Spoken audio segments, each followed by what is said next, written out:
জীবনের প্রায় শেষ প্রান্তে এসে মিলল মুক্তির স্বাদ। বছর প্রায় 105 বছর। দীর্ঘদিন ধরে খুনের মামলায় যাবজ্জীবন কারাদণ্ড ভোগ করছিলেন মালদহের মানিকচক ব্লকের পশ্চিম নারায়ণপুরের বাসিন্দা রসিক চন্দ্র মণ্ডল। অবশেষে তার বয়স ও শারীরিক অবস্থার কথা মাথায় রেখে বাকি সাজা মকুব করে দিল সুপ্রিম কোর্ট। শীর্ষ আদালত জানিয়ে দিয়েছে আর তাকে জেলে ফিরতে হবে না, ফলে জীবনের বাকি সময়টা এবার স্বাধীন নাগরিক হিসেবে কাটাতে পারবেন তিনি।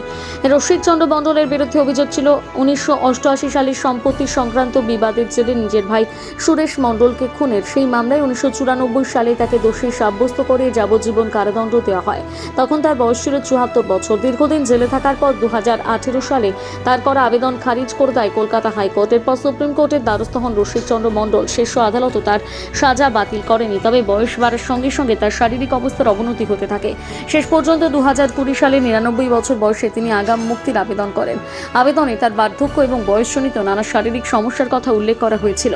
2021 সালের মে মাসে আবেদনের ভিত্তিতে পশ্চিমবঙ্গ সরকারের কাছে জবাব চায় সুপ্রিম কোর্ট।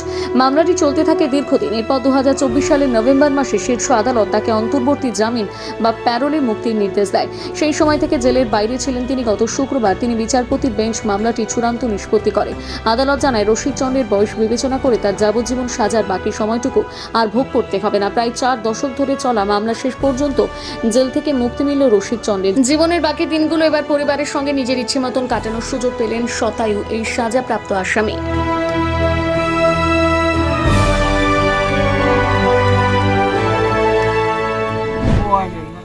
স্ত্রী ওটা আপনার? হ্যাঁ কি হ্যাঁ কি জন্য হয়েছিল?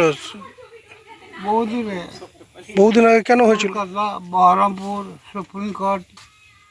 জেলে ছিলেন? হ্যাঁ জেলে ছিলাম। কি জন্য ছিলেন? নিয়েছিল, মাথা ফুটে গিয়েছিল।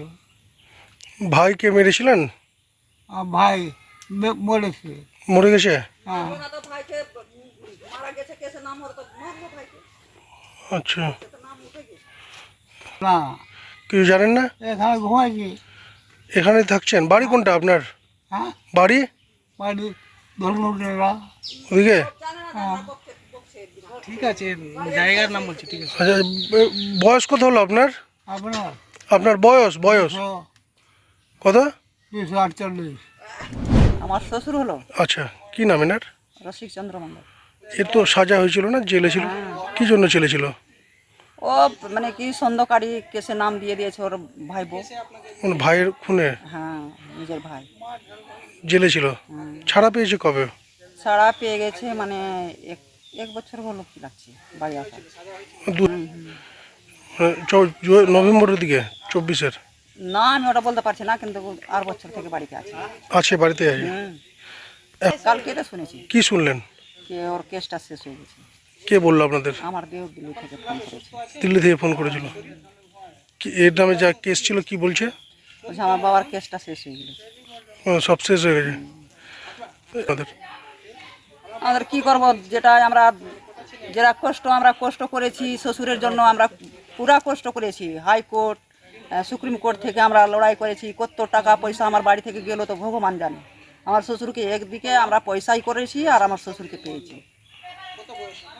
বাড়ি কোনটা? তো মাচানায় থাকছে? না না, মাচাটা থাকছে না, মানে কি ওখানে গরম লাগছে, বুড়া মানুষকে লাইন টাইন পালিয়ে যাচ্ছে, তো এখানে আসছে, পেচ্ছাপ করছে। সকালে মানে চলে আসছে, আবার ওখানে খাওয়া দাওয়া হচ্ছে আমাদের বাড়ি।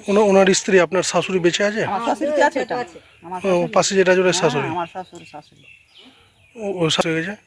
ও জানে না, এখন শাশুড়ি জানে না? একটু শুনছে, উচ্চ শুনছে। কেস শেষ হলো, ভালো লাগছে আপনাদের? ভালো লাগবে না?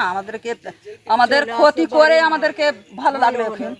কোন কেস ছিল এনার নামে? এই যে মার্ডার কেস ছিল। কাকে মার্ডার করেছিল?